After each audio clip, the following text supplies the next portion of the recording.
And oh, there we go. And how was the actual health of the family caregiver? Because what all of you know, for those of you working in the dementia space, the person that is the family caregiver, their life expectancy can reduce by 7 years because of the stress of taking care of these people with brain changes. So we've been looking at this research for almost 30 years, right? This has been going on for a long time. And so now Medicare is catching up to provide these resources. And it's exciting because for the first time, we're able to come to these folks and give them real-time education, support, connection with resources when they're in the trenches and just trying to, get their head above the weeds. We can help them through this process. It's still going to be a strain because when you're helping those with brain changes and brain failure, it's going to continue to be a strain because you're grieving the life, that of the person they once were and what's going on now. But if we can at least bridge the gap in some of these areas and help these people stay out of the hospital when they don't need to be there, help them connect to resources for respite and things like that, and be a source for them 24/7, hopefully we can help better the lives for these folks, the family caregiver, and of course, the person living with dementia. Okay, because this is a model program under Medicare's Innovation Center, they have to be able to capture this information and capture it where they can have real access to the data. Okay, so that is why Guide is only for patients that have traditional Medicare Part A and Part B as their primary payer. Okay, so Medicare Part A and Part B. TRICARE can be their secondary. Medicaid can be dual enrolled.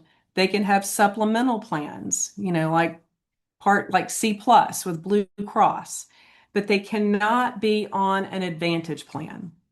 If they are on an Advantage plan, they are not eligible for Guide. Now, we are so thankful to our wonderful referral sources across the state, and they're going to continue to send those people to us. And we have seen we've had over 200 referrals since the beginning of July, and about 46% of them are on Advantage plans.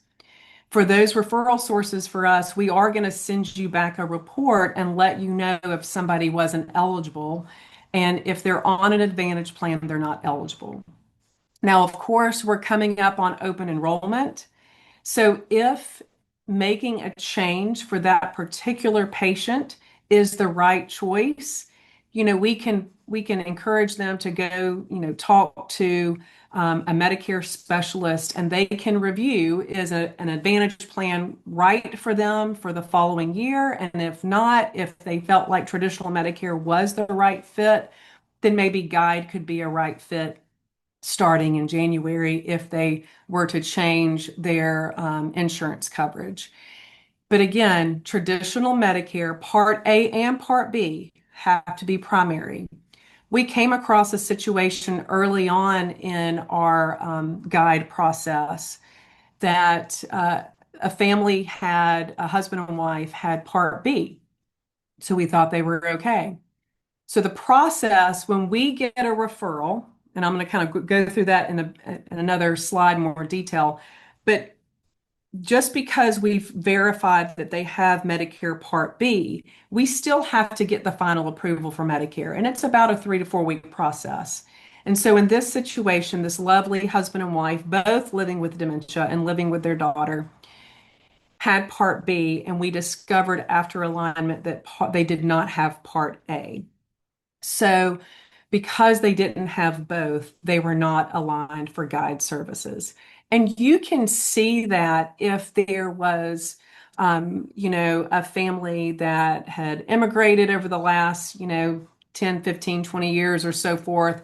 And maybe with their age, they were eligible for Part B, but Part A was too expensive, or they didn't elect Part A as part of their immigration process. And so that's what we discovered with this particular couple.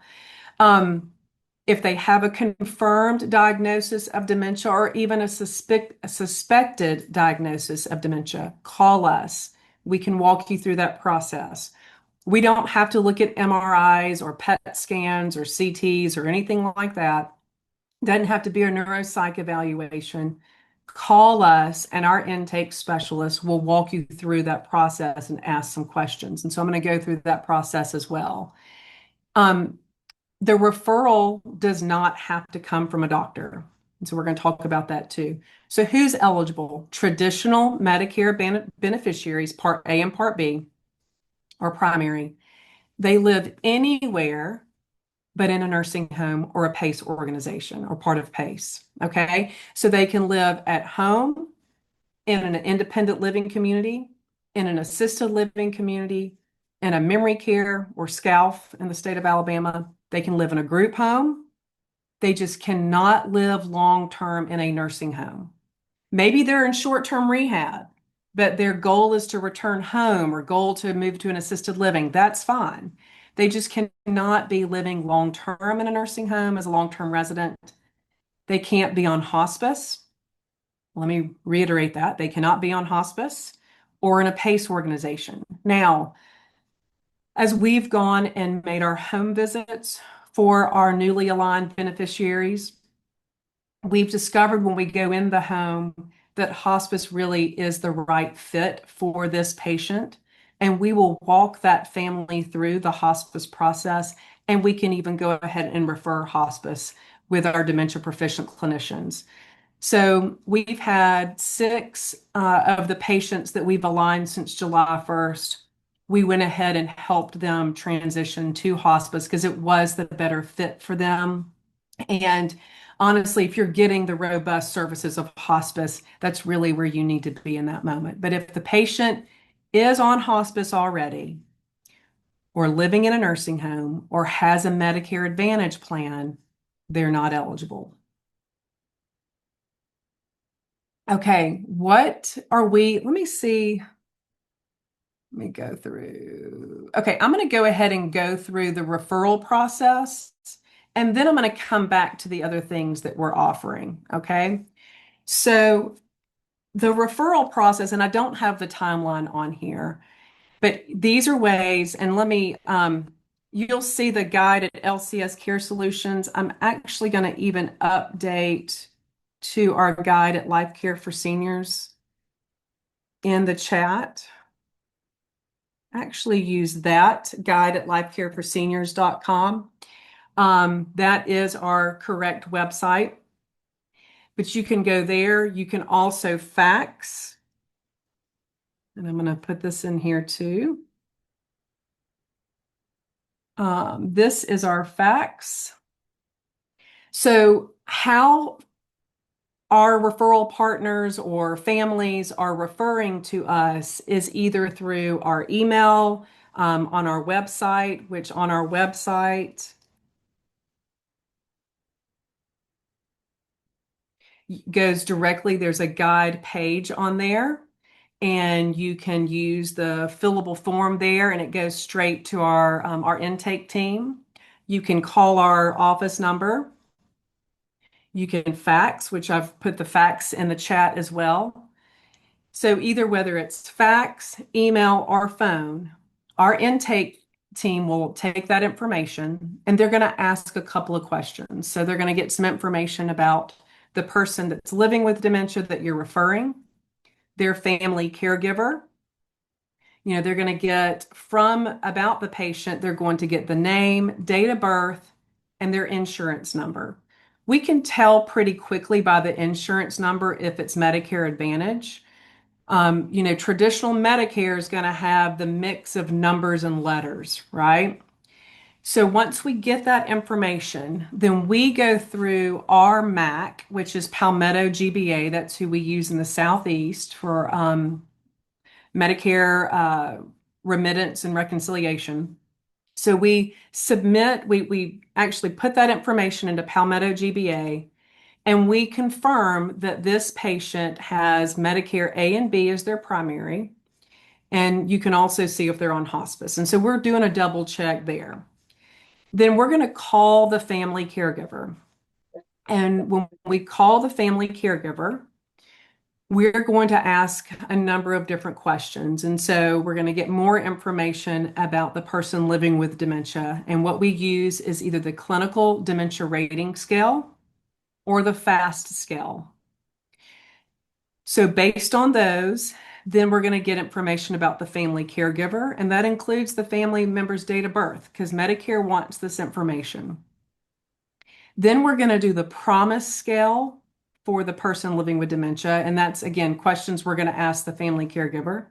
And then we do the Zaret burden score, and that's particularly for the family caregiver.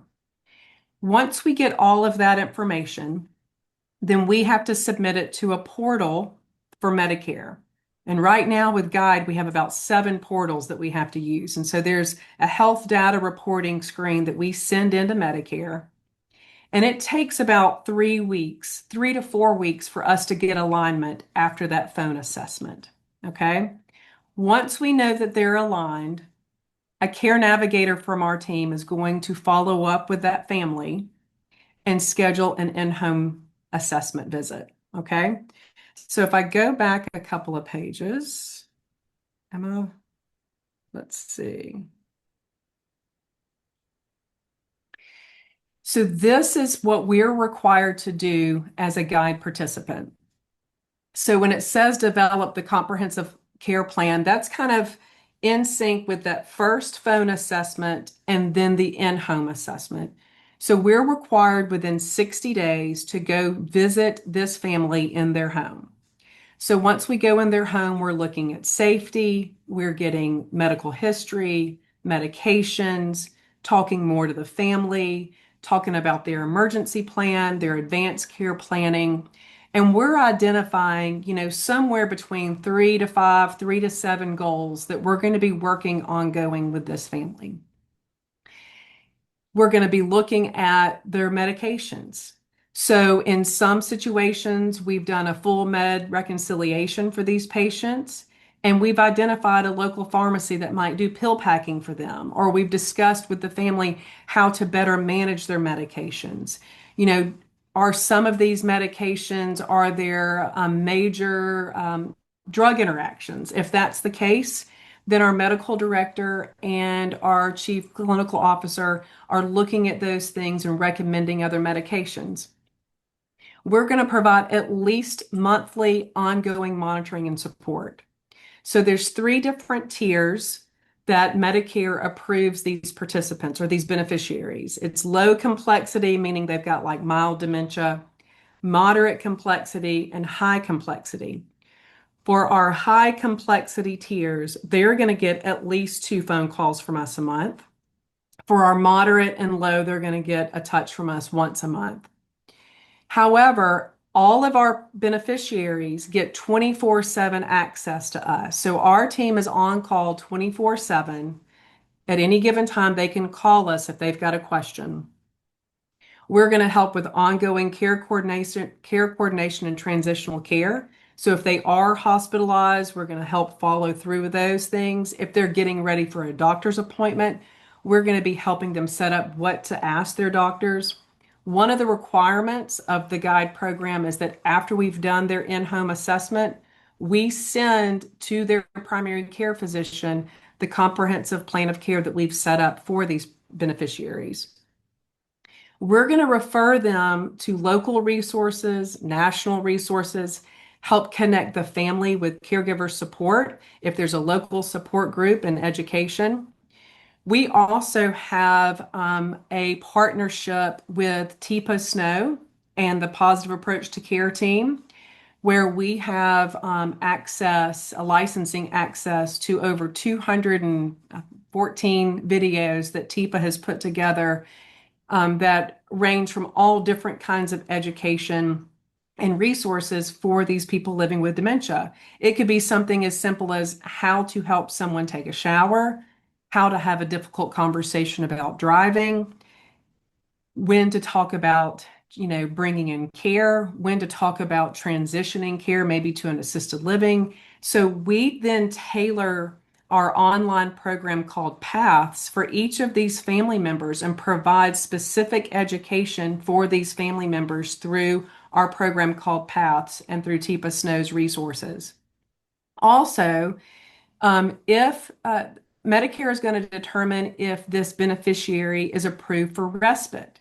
What we've discovered is the low complexity tier beneficiaries are not approved for respite, but all the moderate to high complexities have been approved for some form of respite.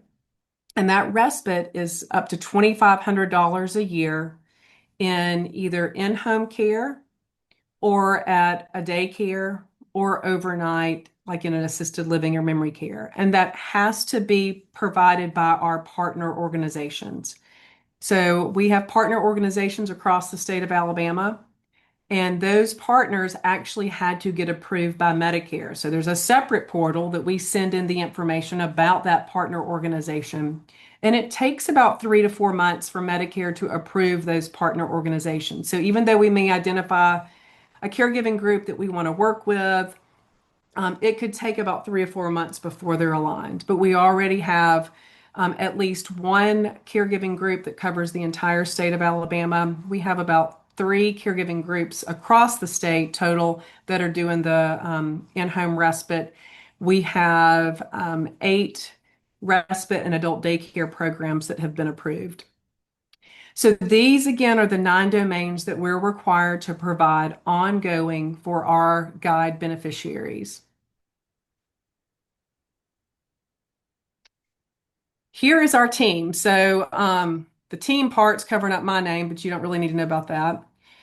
So who brought this attention to Guide is my longtime mentor, Dr. Richard Powers. And if you've ever seen brain slides, if you've worked in the area of dementia, then you've seen the brain slides, the brain of a brain at autopsy that was, a brain without dementia and then a brain with. Those brains were studied by Dr. Powers. He is the one that shared this information about Guide to us in September of 2023. So he's been an ongoing clinical advisor for us. Dr. Andrew Duxbury is our medical director. So as part of fulfilling the Guide requirements, we brought on a medical director and a dementia proficient clinician. So again, Dr. Duxbury is our medical director, and Shaylee Lawson is our chief clinical officer and dementia proficient geriatric nurse practitioner. We also have Marcia North, who is a dementia proficient clinician and nurse practitioner, and she is who's handling most of our intake phone assessments.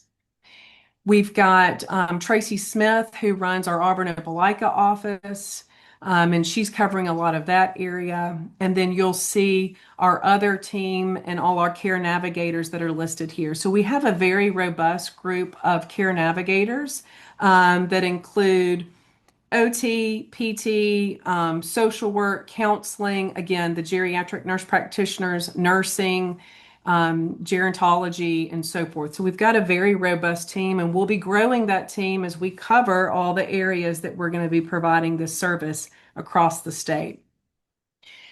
So you'll see we are covering the whole state. Again, if they are a patient of Dr. Khan is going to handle those folks in North Alabama. We're not going to be treading on that territory because he already has those relationships with them.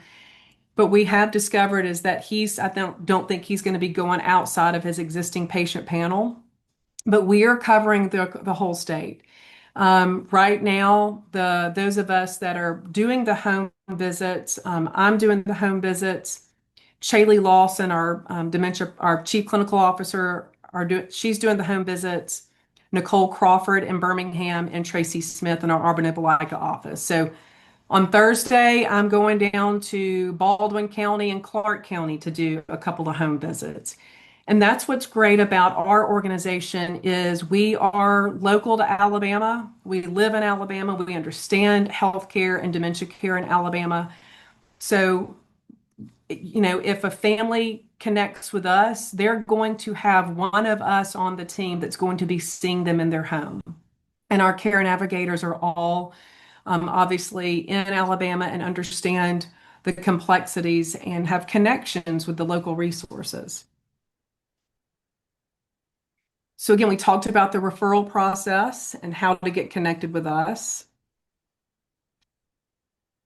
I think those are the main things. So a couple of things that we have learned, I'm going to leave it on here so y'all can look at the website. A couple of things that we've learned through this process is, you know, we didn't know what we didn't know back in June when we started this. Again, what we're creating for these beneficiaries and their family members are specific to each of them. So when I go down to South Alabama on Thursday and see these two families, one family might be a veteran. So we're going to make sure that that family is connected with veteran services and walk them through the process of connecting with all the VA services that they might be eligible for. One might need home safety equipment in their home. So we're going to connect with what type of home safety equipment they might need. Um, One thing we're doing for all of our folks is building and providing emergency notebooks. So I don't know if you see me on the screen, but this emergency notebook, we're educating families to complete this information. It will help them in the moment so that if EMS is ever called, they can have this and give that to them so they're not scrounging around. If we're working with a married couple, we're going to have, or even the a daughter, we're going to make sure that they have one of these too in case they have to go to the emergency room. We use Teepa Snow's gems. So if you've ever gone to Teepa Snow's website and you're familiar with her gem state model where she um, goes through the course of dementia and, instead of having stages, if you will, she has gems. So like a sapphire, diamond, someone at the pearl state, maybe at their end of life care and so forth. But we are using this model and this approach on how to train the family, train maybe the caregivers that are coming in the home. Let's say there are daughters that live in other states. We will offer a Zoom to review the plan of care and answer any information. We want to be that go-to connection for dementia education and support.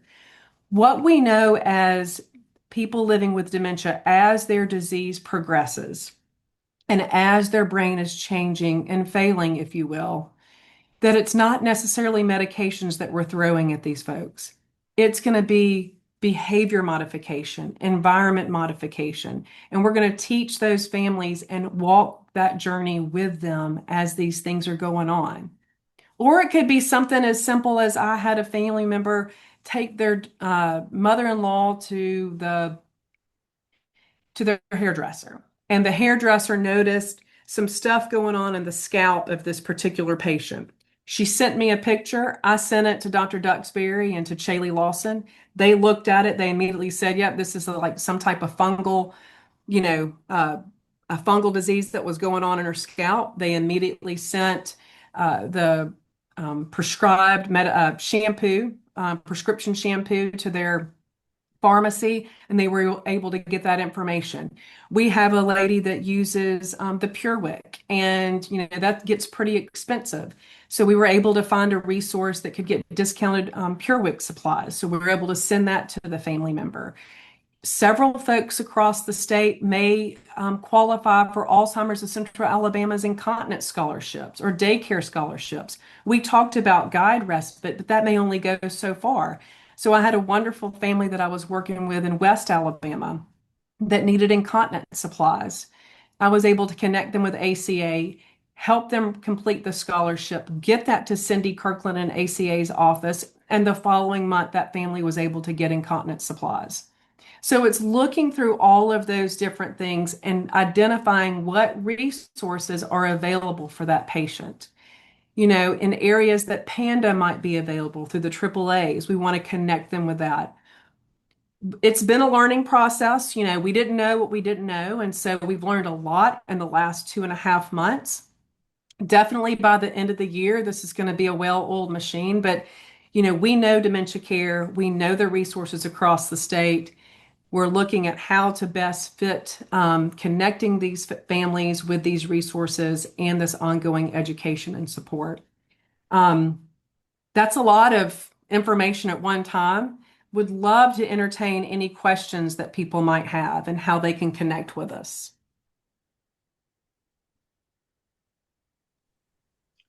That was a lot of information, Christy. That was wonderful. I had no idea how the service area, for one, is impressive, but just the whole program and your involvement in it from 2023, you said?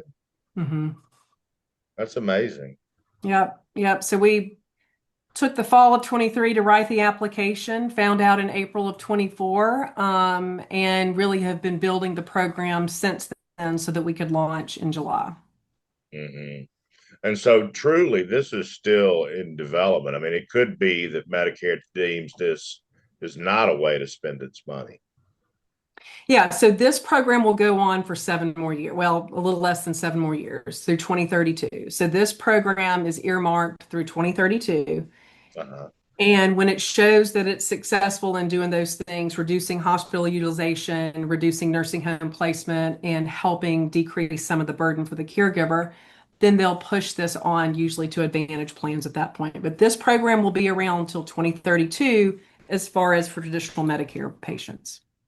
So you feel this will become something Medicare Advantage also offers in time.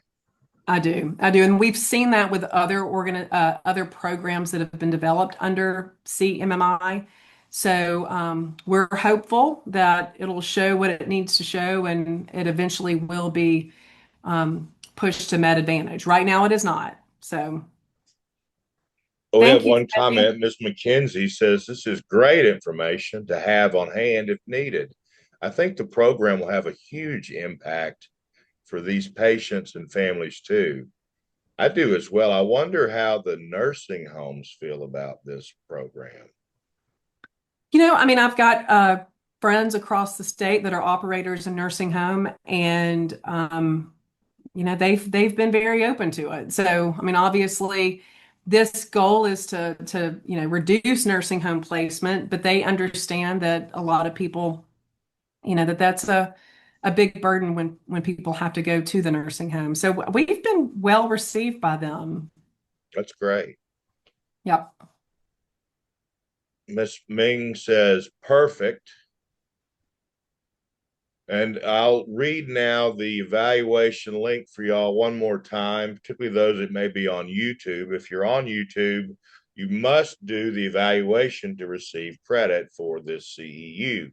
The evaluation link is https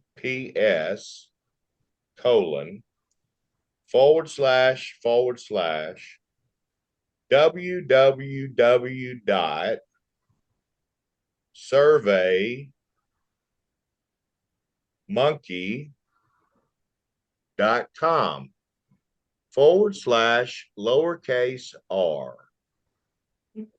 /r all uppercase letters with numbers Y, S is in Sam, G is in girl, G is in girl, 9 7, F is in Frank, and today's password is, as you might have guessed, guide, capital G, capital U, capital I, capital D, capital E. The password to the evaluation is guide, all caps. I've read the link for you, and we so much appreciate this information. I look forward to learning about the successes you have with it over the coming years. Ms. Whitsett says, Christy, could you please say more / review eligibility for potential recipients for adult day respite programs such as Founders Place? Sure. Thank you, Susanna. So Founders Place is one of our approved respite partners.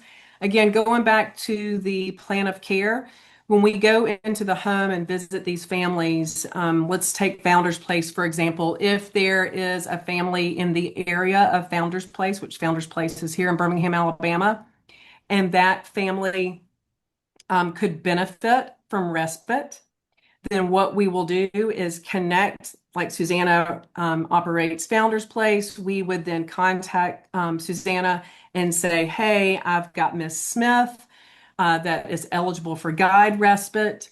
So then we'll help complete Founders Place original application. There is some information that the family's going to have to do, like hobbies and interests and things like that. But then what will happen is Founders Place will bill us. Founders Place will build guide to guide respite to life care for seniors, and we pay Founders Place. So the family doesn't have to go through any of that process. Wherever our respite is being provided, whether it's an in-home care company or an adult day or a respite program, that respite program is going to send us a monthly bill and we will pay them directly, and then we get reimbursed by Medicare, and the family just gets to take their loved one to the respite program. So I think, Christy, just as a quick follow-up, thank you very much for that. Like Valeria's question, I was wondering more about I believe I heard you say earlier that folks would be eligible that are in moderate stages. Moderate and high complexity, yes. So Okay. if they are I'm glad you brought that up, Susanna. Mild cognitive impairment does not qualify for guide. Okay, so if they are MCI, they do not qualify for guide. Mild dementia does. So if we do the FAST score and the FAST score is, 4 or 5, or their clinical dementia rating scales 0.5 or 1, then they're going to be considered low complexity. For clinical dementia rating scale 2 or higher, or FAST scale that's, I believe it's 5 or higher, or 6 or 7, they're going to be considered more in the moderate to high complexity. Again, we can go through that, but ultimately it is Medicare's responsibility or Medicare's final determination. Just to kind of let you know, of the 77 patients that we've had aligned, I believe only 6 were low complexity. So, really, the majority of our patients have been able to receive guide. We are finding that a couple of individuals that we have to report where they live, and if they're living in an assisted living, we've seen that they have not been eligible for respite. So we actually have a question with Medicare about that. But if they're low complexity, we're discovering they're not. Again, that has been very few of the patients that we've aligned. So thank you for that question. But most have been moderate, and we've had a handful high. But most families that we're connecting with are in that moderate complexity, and they have been approved for respite services. Thank you. Thank you, Susanna. Ms. And thank you, Hurd says Founders thank Place, you. for being one of our partners. Ms. Glad to be. Birchfield said Very she glad. loved this.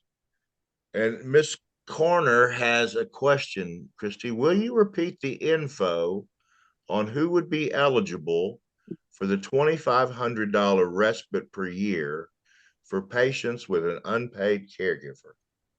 Okay, I think we just answered that. So it was the moderate to high complexity. It's going to be more of those patients that, you know, that's one thing that Marcia's going to talk about. It's when you call in. However, again, it's going to be up to Medicare, but it's going to be patients that are the clinical dementia rating scale, usually 2 or higher. And then on the FAST scale, I believe it's maybe 5 or higher. Okay. Well, to get Thank you. respite, would it mean that they could not get respite anywhere else? No. So if you get respite from Guide, you can get respite from anywhere else. You can be on VA, you can be on Alabama Cares, you can be on Project Lifespan. Now, it may be up to the AAA if they know that they're Guide. So, that's going to be a question for their AAA. But as far as Guide, you can get respite from 5 other sources and it doesn't matter. That is not a question that we ask, and it does not exclude you from getting respite if you're receiving respite from another provider. I'm excited. This is an exciting program. Yeah, we're excited. So We're glad to be the local, the Alabama, the one that's from Alabama, serving Alabama. We know that there are some national organizations that are offering this more like via telehealth. But we are your local Alabama provider, and we're glad to be that. So, we understand it, and it's really been a lot of fun for our team that are going and doing these home visits to see folks where they are, meet them where they are, and be able to help them ongoing. So it's a great new program, and we feel like it's just going to grow, and we're going to get better and better at what we're able to offer as we go through this process. And it's joyous work that you get to do. Yeah, absolutely. Yeah. Thank you again for sharing all of this information with us. Thank you to everyone online with us today. Please join us again. We're going to be coming on a Tuesday, not a Monday.